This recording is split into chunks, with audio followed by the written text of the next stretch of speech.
talk to you about millennials, and we talk about it in terms of changing the culinary guard. They represent $889 billion in spending power just because they're huge. Today, they make up 31% of our US population. So 1979 to 1997 is when they were born. They're between the ages of 16 and 34 today. They're very ethnically diverse. It gives us a chance to really explore within different ethnic cuisines that perhaps the boomer generation wouldn't have been as open to. Kind of what Roy Choi has started years and years ago with the Koji truck, this fusion and cultural mashup. $73 billion on food service meals and snacks. We're eating 3 snacks a day, which is causing us, and probably all of you, to be tracking about 6+ day parts a day now, which is a lot of meals to cover. Healthy is maybe a bonus, but being affordable, convenient is really key for a millennial in snacking. Now we're looking at beverages as an opportunity for a snacking day part as well as food. So some of you might be thinking, okay, but I'm hearing that boomers are the ones I'm supposed to be paying attention to from a restaurant spending opportunity. How do we bridge the gap between a mature audience and a boomer audience and an Xer audience to a millennial audience and make sure that our brand stays relevant as our audience changes? It's not a huge transition. It's just the little things that will cause a millennial to look at your menu and say, I haven't seen that before. I think I'm gonna try that today.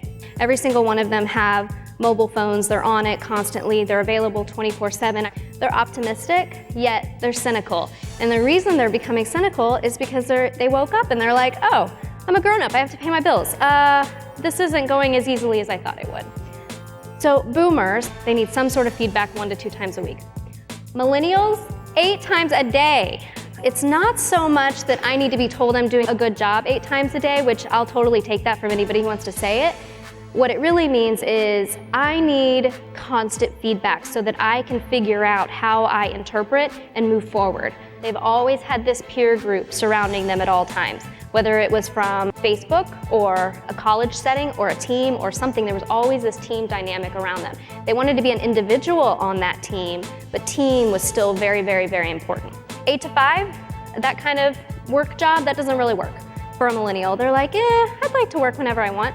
I'm available 24 hours a day and you can catch me on my cell phone, but I'm gonna set those hours, which again can be really frustrating for employers, but it's a fact of how they interact with their own life. I feel like I say the word authentic 700 times a day because for this particular group, it is truly from a life value. It is the most important thing, and with food, it has become a very, very, very important thing. They want you to be honest with them. They want you to act with integrity, and they want you to be upfront with your communication. So as we think about that from a brand standpoint, our ability to be transparent and honest and real with our millennial customers will ensure that we build a relationship with them that they will carry on as they grow. College debt has reached $1 trillion, which is bypassing all of the revolving credit debt.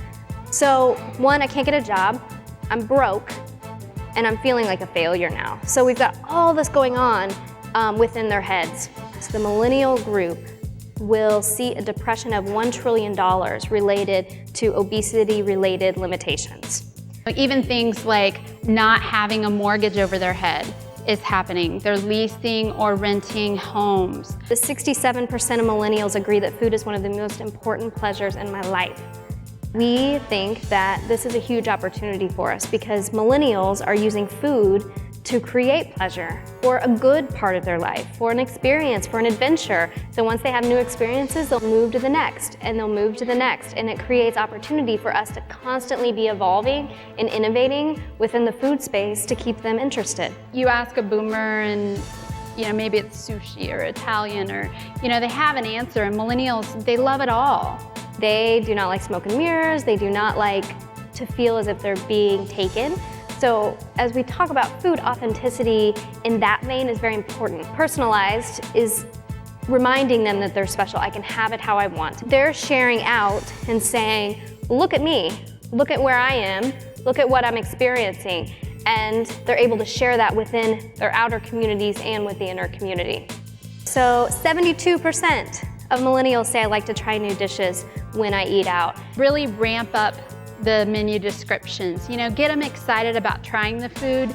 They want not just savory, they want it craveable and layered, multi-textural, but diversity is key. Having a lot of different global dishes on the menu is key for them. Fresh is expected. It needs to be fresher. It needs to be handcrafted. We've recently been to Chicago. Everything is about this descriptor of handcrafted. Smash burger with their vegetable fries, kale chips were a big thing, but look for that to continue to evolve. DIY restaurant concepts, you order your batter, your flavored pancake batter, and they have a griddle right there on the table and you're making your own pancakes, and it just creates this new experience. Imagine the aroma and that comes off of a chocolate brownie when it's made with coconut oil instead of butter. They're lining up for duck fat fries. That's something that could bring them in. Just something to build the excitement with them and give them a new food experience is key. Emotional experience. Dollar is one tiny bit of what that equation looks like. Again, if it's not authentic, they're out because they want it to be real.